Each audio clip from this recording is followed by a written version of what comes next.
first flight lesson, but as soon as we were in the air, my instructor gripped my shoulder. "I won't teach you what I'm supposed to. Instead, here's everything you need to know in case you start to crash." He showed me how to tilt the plane upright and how to level the wheels for a crash landing, all while I asked why I needed to know this. That's when he gripped my shoulder. Because I have nothing to live for. I saw tears in his eyes and my stomach dropped. My wife cheated on me. There's nothing left. He opened the door and stepped towards it before I could respond. The whole cabin roared with wind as he looked at me. "I've taught you everything you need." I reached for him, but he was already tipping over. I gripped my head in disbelief as he fell from the sky. Then I looked back at the million buttons I didn't understand and realized in horror I had to land this plane on my own. I sat down with my legs shaking, but when I grabbed the wheel, we instantly started diving. I tried to pull like he said, but the diving got worse. I pressed random buttons, hoping for the best, but all I got was an alarm blaring. That's when I pulled out my phone. I YouTubed how to land a small plane and propped it against the dash, muttering to myself. I gripped the wheel with one hand, using my other to pause the video every few seconds so I could copy the guy. The ground got closer and the plane tilted and turned, but I managed to steady it just enough. The plane hit the grass hard,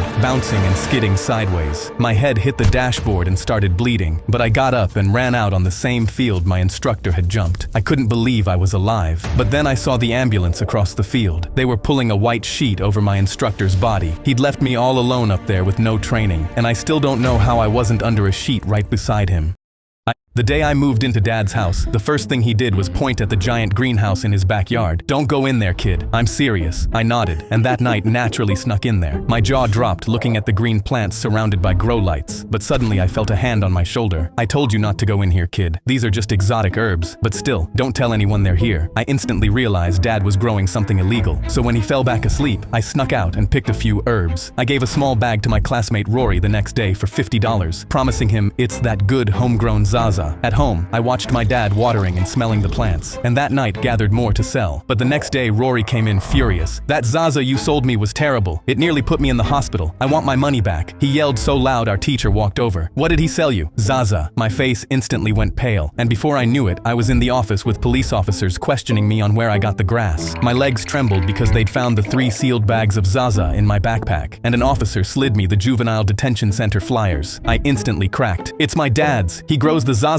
in his greenhouse." The cops instantly nodded. They drove while I cried in the back seat with handcuffs on, knowing Dad would go to jail because I didn't listen. They knocked on his door. "Sir, we're here to search the greenhouse." Dad's face went pale, and I mouthed, "I'm sorry, Dad." His legs shook as he led the officers to the greenhouse, looking like he was about to pass out. The officers walked in and saw the green, then instantly reached for their cuffs. I screamed, "No," but then I heard one of them loudly inhale. "Wait, this isn't grass." He knelt down and picked a leaf. "This is cilantro and rosemary. My nonna uses this for recipes." He turned to me. "Is this what you sold?" I instantly nodded, and he got in my face. "Then why did you tell us it was grass?" "I thought it was." Dad was still trembling and pale as the officers shook their heads and walked out. He dropped to his knees crying. "I never wanted anyone to know I grow cilantro in my back garden. That's the most embarrassing hobby a man could have." I realized in horror my classmate Rory had smoked cilantro.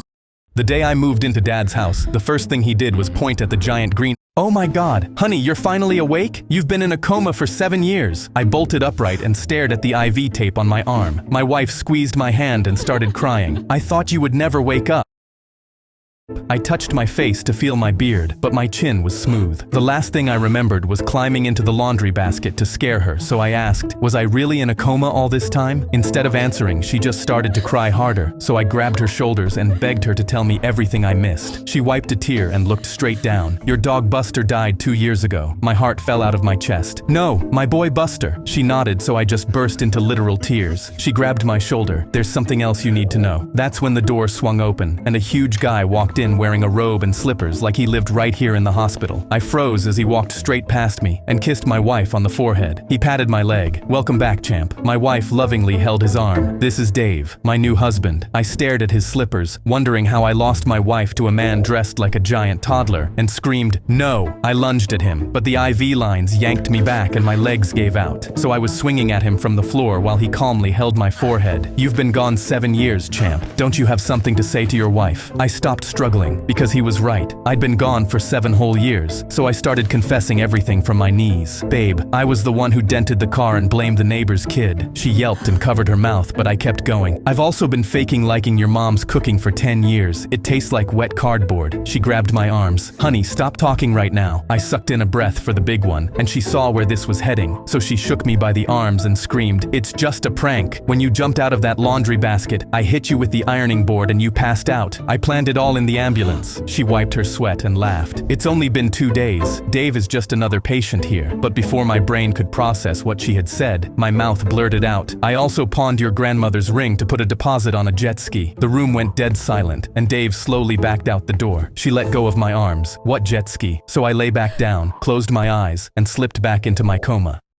"Oh my God, honey, you're fine." My dad and I were carrying my sister's leather couch when his grip slipped and it came down, crushing his hand as he screamed. I lifted it fast and froze in horror, his hand purple and swelling, his fingers crushed. So I googled what to do. ER immediately. Permanent hand loss within minutes. My voice shook. "We're going to the hospital, now." But my sister stopped me, holding a bundle of herbs. "He's not going to a hospital. We heal him the way our ancestors did." My frail dad was crying under his breath, and I knew my herb-obsessed sister was going to get him killed. She packed a fistful of wet leaves onto his crushed hand, and within seconds it swelled twice the size. She clapped. "The swelling means it's pulling the poison out," but his hand didn't look right, so I sent a photo to ChatGPT, and my blood ran cold. "These plants can poison his bloodstream and kill him within the hour," I screamed. "This can kill him. He needs a doctor." But she ignored me and wrapped it tighter. My dad grabbed my wrist with his good hand. "Don't fight your sister, son. It'll be okay." He was too gentle to defend himself, so I knew I had to fight for him. But the second he finished, his voice cracked into a scream he couldn't hold back. My sister lit up. "That's the toxins leaving." "Yes, Daddy." Scream. Then his head dropped. His skin went gray, his breaths shallow and fast. "This is what ChatGPT said. You're killing him." I caught him as he swayed, but she was already reaching for another handful of leaves. She packed another fistful of leaves onto his hand, and I grabbed his arm to leave. But just then, the swelling suddenly went down, the purple fading back to pink right in front of me. My jaw dropped as my dad flexed his fingers like nothing had happened. My sister threw her arms in the air. "Herbs fix everything. Doctors are a scam." I stood there frozen in disbelief, but she wasn't done. She grabbed my dad by the shoulders, overly confident. "Now let me realign your spine, just like our ancestors did." Before I could stop her, she twisted his back hard, and a sickening crack echoed through the room as he collapsed onto the floor, his legs limp beneath him. She broke his back because she thought our ancestors knew everything. I pointed. "Can your plants fix that?"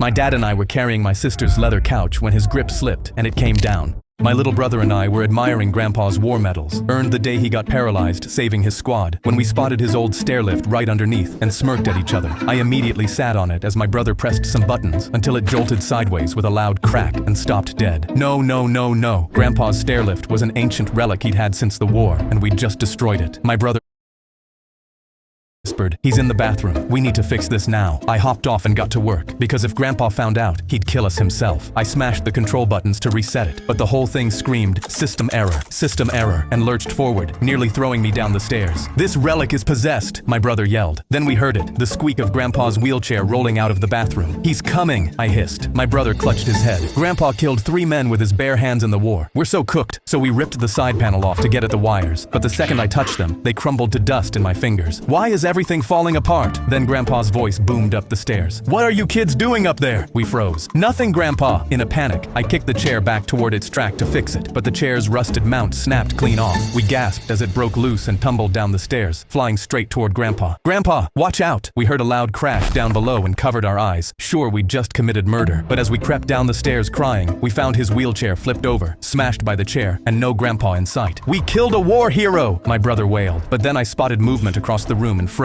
Grandpa was standing there with his arms crossed. "Grandpa, aren't you paralyzed?" He looked at us, then at the busted wheelchair, and sighed. "All right, you got me. I haven't been paralyzed since the war. I fake it for the disability checks." My brother's jaw dropped. "But the stairlift?" Grandpa shrugged. "Never used it once. Installed it for show. Thing's older than your dad." My brother wiped his tears, stunned. "So, we're not in trouble?" Grandpa grinned. "Not if you keep your mouths shut."